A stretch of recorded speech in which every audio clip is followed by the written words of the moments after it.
Dear student, इससे पहले मैंने आपको पीरियड्स एंड ग्रुप के बारे में तफसीलन बताया था और पीरियड्स एंड ग्रुप्स के बेनिफिट्स में भी ये बताया था कि पीरियड्स हमें नंबर ऑफ ऑर्बिट्स के बारे में इंफॉर्मेशन देते हैं कि अभी कौन सा orbit in the process of completion है, और ग्रुप्स हमें इस वैलेंस ऑर्बिट्स में जो कि आखिरी शेल जिसको हम भी कह सकते हैं, आउटर मोस्ट ऑर्बिट भी कहते हैं इसको हम, इस में नंबर ऑफ इलेक्ट्रॉन्स के बारे में हमें इंफॉर्मेशन मुहैया करते हैं, देते हैं। तो अगर ये क्वेश्चन इस तरह आ जाए कि show the position of the following elements in periodic table, ये मैंने सिर्फ दो एग्जांपल लिखे हैं, ये सिर्फ आप के समझने की खातिर मैंने दो एग्जांपल लिखे हैं। आप बहुत सारे फिर इस तरह एग्जांपल ले सकते हैं, इस किस्म की केसेस फिर आप खुद स्टडी करें। मैंने सिर्फ दो आपकी समझ के लिए दो एग्जांपल लिए हैं।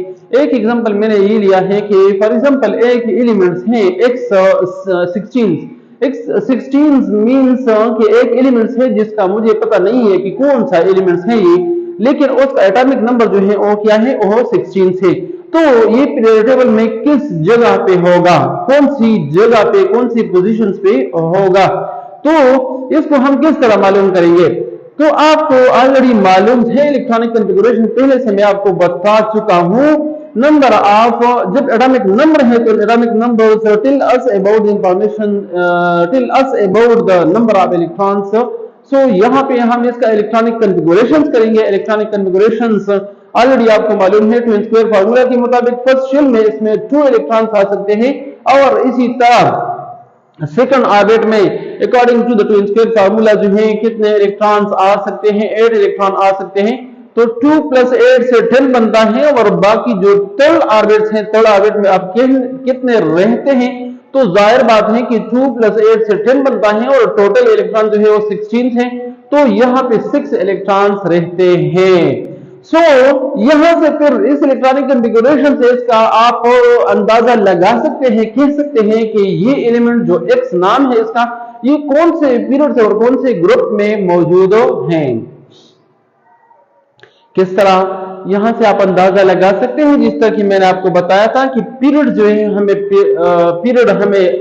वैलेंस ऑर्बिट के बारे में इंफॉर्मेशन देता है, और ग्रुप हमें वैलेंस इलेक्ट्रॉन्स के बारे में इंफॉर्मेशन देता है। So the electronic configuration shows that it belong to period number 3 and group number 6। Group number 6 क्यों? क्योंकि यहाँ पे आप देख सकते हैं कि पीरियड नंबर 3 है, और यहाँ पे आप देख सकते हैं कि नंबर ऑफ इलेक्ट्रॉन इसमें 6 है, तो ग्रुप हमें नंबर ऑफ इलेक्ट्रॉन्स के बारे में बताता है। इसी वजह से हम कह सकते हैं कि ये period number 3 and group number 6 के साथ बिलोंग करता है।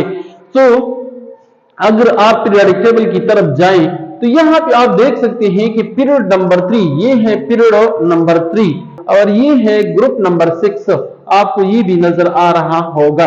तो ये जो आप लाइन कहते हैं पीरियड अलोंग द पीरियड और अलोंग द ग्रुप, जब आप आ जाते हैं और ये जिस जगह पे एक दूसरे के साथ जो कॉमन रीजन रखता हो, इस रीजन में जो एलिमेंट्स हैं यहाँ पे आप देख सकते हैं कि ये कॉमन रीजन है इन दोनों का। सो यहाँ पे है सल्फर जिसका एटॉमिक नंबर 16 है, और इसी तरह के हम आसानी से इसका पोजीशन जो है पीरियोडिक टेबल में मालूम कर सकते हैं जब इसका एटॉमिक नंबर मालूम हो। सो एटॉमिक नंबर, सिर्फ एटॉमिक नंबर मालूम होने से ही हम पीरियोडिक टेबल में किसी भी एलिमेंट्स का क्या मालूम कर सकते हैं, पोजीशन मालूम कर सकते हैं। इसी तरह के ये और एलिमेंट्स हैं यहाँ पे आपको नजर आ रहा है, ये है X31।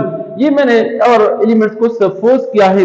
X31 मींस कि एक एलिमेंट्स है जिसका अभी मुझे पता नहीं है कि ये कौन सा एलिमेंट्स है, लेकिन इसका एटॉमिक नंबर 31 है।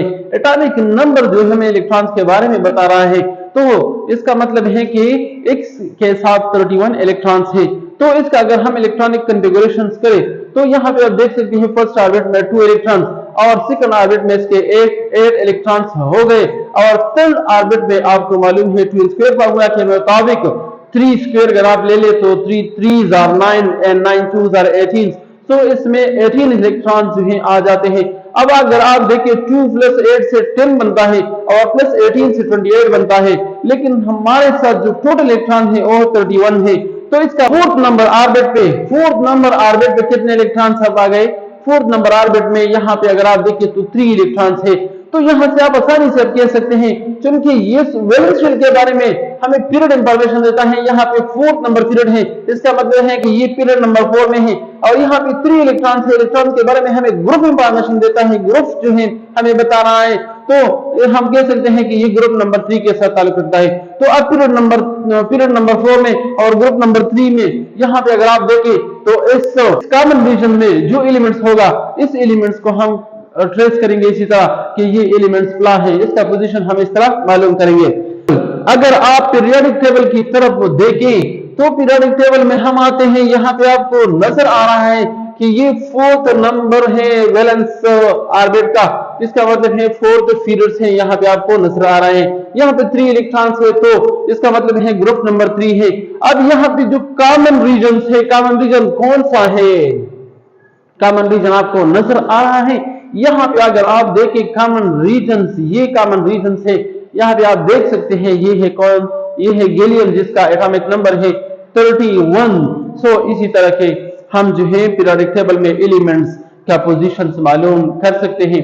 सो अगर आपसे कोई पूछे कि आप पीरियोडिक टेबल में प्ला एलिमेंट्स का अगर एलिमेंट्स का नाम आपको ले ले कि प्ला एलिमेंट्स का आप पोजीशन मालूम करें कहां पे पीरियोडिक टेबल में मौजूद है, या फिर अगर आपको इसी तरह एटॉमिक नंबर दे दे कि आप जो है इसका क्या मालूम करें, इसका पोजीशन पीरियोडिक टेबल में मालूम करें।